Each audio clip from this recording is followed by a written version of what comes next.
Intergovernmental Community Affairs Office with the Department of Buildings, primarily focused here in Queens County. We have representatives for each borough. I will tell you that Queens County is very active with trying to address many of the issues that the constituents or citizens may be concerned about in their community. But the Buildings Department primarily is always like a target. And historically speaking, the Buildings Department, definitely of years back, had a serious reputation of graft and corruption. And that really was, that affected many agencies. It wasn't just exclusive to the Buildings Department. But for many years, especially the last 10, 12 years, the Buildings Department has tried to take it on the task to become more transparent. The more things are out in the open, the more you put people at ease. It's what's going on behind closed doors that many times people are concerned about.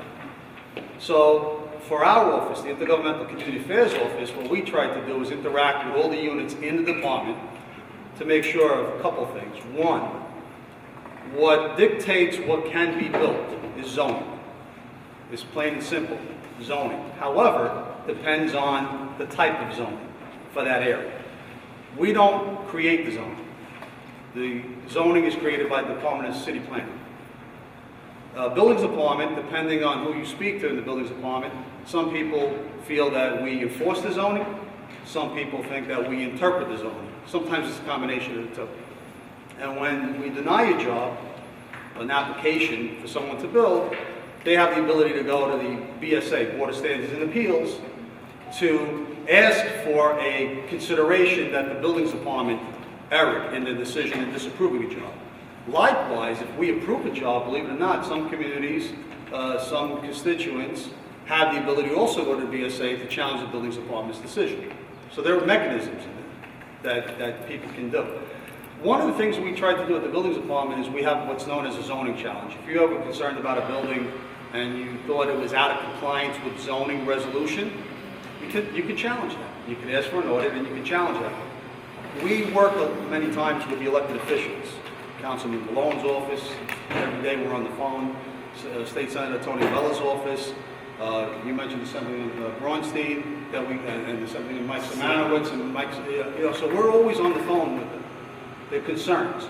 But I'm gonna be honest with you. Doing the work that we do in our unit, there's the agency and then the units in the agency. We're not there to take sides. If it is allowed by zoning resolution, it goes up. If it follows and adheres to the building code, it goes up. There's two components, zoning resolution, what can be built, and then there's the building code. So as long as it complies, it's something that you really can't challenge. What we find many times in communities, especially here in the eastern portion of Queens, people will contact us, it looks out of character. Looks out of character.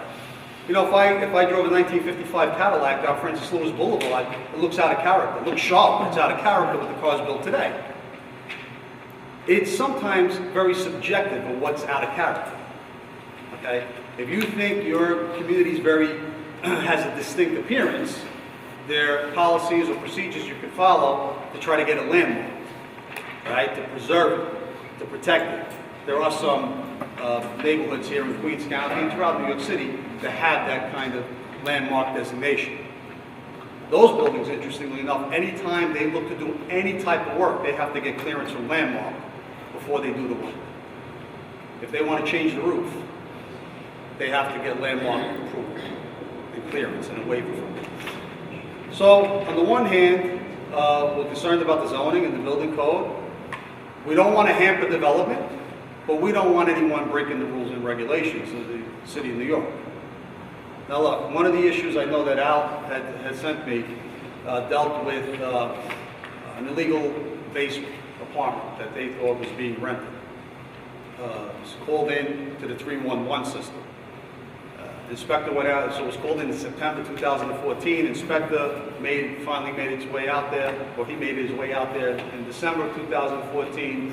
He was able to gain access, confirmed there was an illegal condition at the basement level, issued a violation. But then what happens is the person has to correct the violation, that one address you gave me. And what they did was, in March of this year, 2015, they filed plans to legalize the basement, which you can have an accessory basement. You could put a bathroom in, you know, plumbing fixtures, have a three-piece fixture basement, bathroom at the level. And that's what they did. So they filed to correct the condition. They're allowed to do that. Now here's the thing, right? In Whitestone, in Bayside, in many areas throughout Queens County, many of those basements and cellars probably already have been converted from the 1950s. If you look at your C of O, you may have a basement that has a kitchen in it, or a cellar that has a kitchen in it, and on your 1959 C of O, it'll say summer kitchen. We're still trying to figure out why that 2 or 3 year period they allowed summer kitchens. But they did. Zoning didn't come into effect until 1961. That's when zoning came into effect, 1961. Prior to 1938, you're not going to find a CO on a building. There's a ledger book that we kept. We have a microfilm of, and we can figure out. Yeah. 1925. 1925. Now, there was some COs that we found from 1910 that says certificate of occupancy, but generally speaking, COs weren't officially designated or recorded until 1938. 1961 zoning comes in. What's going to dictate how you can use your property is based on your CO. Now, if you don't have a CO, you need to get at least a letter of no objection. I will tell you that many people, when they go to sell their home, up until 2008, banks, title and lien companies looked the other way. Transactions were going through left and right. 2008, remember there was that financial crisis. After that, somebody must have jammed on the brakes, or like in a subway car, you just pull out on the cord and everything stopped. Up until this day, since 2008, we have people coming into our office saying, I went to go sell my home. Title and lien came up with that there was an open application taken out in 1955. They said it was never closed out. What do I do? Guess what? You're going to have to hire an architect to take out an application in today's time period and get the job reinstated and get sign-offs so you can get that job signed off so you can sell the property. Now, some people say, oh, put money in escrow. I will tell you now, the vast majority of banks don't want to hear escrow. Correct it before we secure the funds to the person who's looking to purchase that property. So we've seen them clamp down on it. Here's the key. For an area like yours, your neighborhood, you're concerned primarily with development. Sometimes you're concerned with overdevelopment. Overdevelopment depends what your definition of overdevelopment is. You have 311 if you have a concern, and one of the reasons why we didn't mind addressing coming to the civic organization, we always take up these invitations, is we want to at least let you know what you need to do. If you're concerned about a property, call 311. If you think there's something wrong with the property, either being built or the way it's being occupied, you can call 311. But this is my suggestion. After you call 311, through your civic, Al can just shoot me an email, let me know that a complaint went in, and we'll expedite and get an inspector out there. Inspector gains access, great. If they don't gain access, a little tougher. One of the other issues that Al brought up was commercial vehicles parked on people's properties. New York City code says that you cannot have a commercial or commercial plated vehicle in a residential zone overnight. Cannot. That's an easy inspection, because all we need to do is send the inspector out, but we need to make sure that you indicate to us it's commercial overnight, and we send the inspector out, 9, 10 o'clock, 11 o'clock, pulls up, doesn't have to even go onto the property, stands in front, there's the commercial vehicle, there's the commercial plates, he takes a photo, and a violation is issued. Now, it's an easy fix, because all they have to do is file a certificate of correction saying, I no longer park there. Now they park again. Guess what? We'll go back out again. But this time, when we ask them to do a certificate of correction, we want a notarized letter indicating where they're parking that vehicle now. Where is the address and the location? So we can get them for falsifying the initial certificate of correction. The other issue I think you brought up is generally like the overdevelopment. But like I said, overdevelopment, it's very subjective. Who thinks what overdevelopment is? Right? I know there's the Edgestone property. The only thing I'm going to say about Edgestone property, it's an R32 zone, as Al mentioned, 52 homes they're looking to put in there, and that's what we know. They haven't filed the application yet. They haven't submitted the application yet. We haven't seen it. We know about it. We heard of it. We try to monitor these type of activities. Once they file, if there are any concerns, we'll give it the look over. It's no problem for us to look at the application to make sure it complies with New York City zoning resolution and building. Yeah. We refer to any type of religious center as a house of worship. It's an HOW, it's a house of worship. Islamic.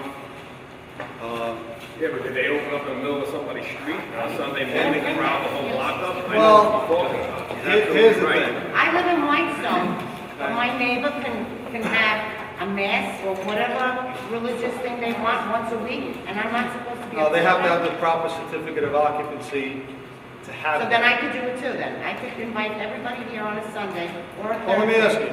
Did you ever call it into 311? You know what I mean? I don't understand that. No, I don't understand what you're saying, because you're saying that you're complaining about you have a problem and you want to address the problem, but you don't take any action to call 311 to say, look, at this particular address there's a house of worship. Can they go out and investigate?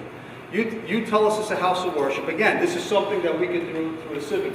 You say it's a house of worship. Now, if they're the Jewish faith, just to mention specific, we're not going to send them there on a Sunday, we're going to send them there on a Saturday.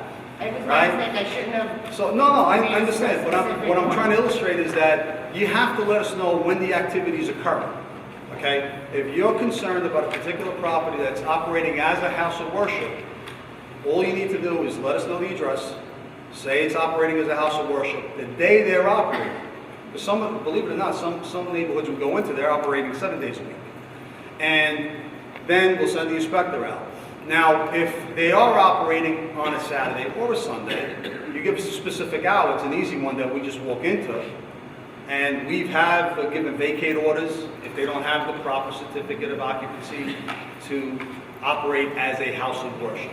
But you have to give us the location. And 311 will give you an identification number that you can follow that case. Yeah. You'll be able to follow the Yeah. progress of your complaint. It's not just shoved under a desk. Yeah, For clarification with the commercial vehicles, yeah. if they're parked in the street, but if they park in their driveway, Violation in the residential Still zone. violation? Still a violation in residential. In the street, overnight parking, unless they're doing emergency work. So if you get a plumbing company and they're doing emergency work at a location, but they're parked in the street, you can still call the traffic enforcement division of the NYPD. They could go out there and summons them unless they're performing emergency work. If they're not performing emergency work, they're not allowed to park overnight at the curb line. and there's some... In a residential zone, you cannot park a commercial vehicle in a residential zone. So you have a business, you take your boar's head truck home at night, you park it in the driveway, okay. you live in a residential, no, it's not okay. Not okay. Yeah, no.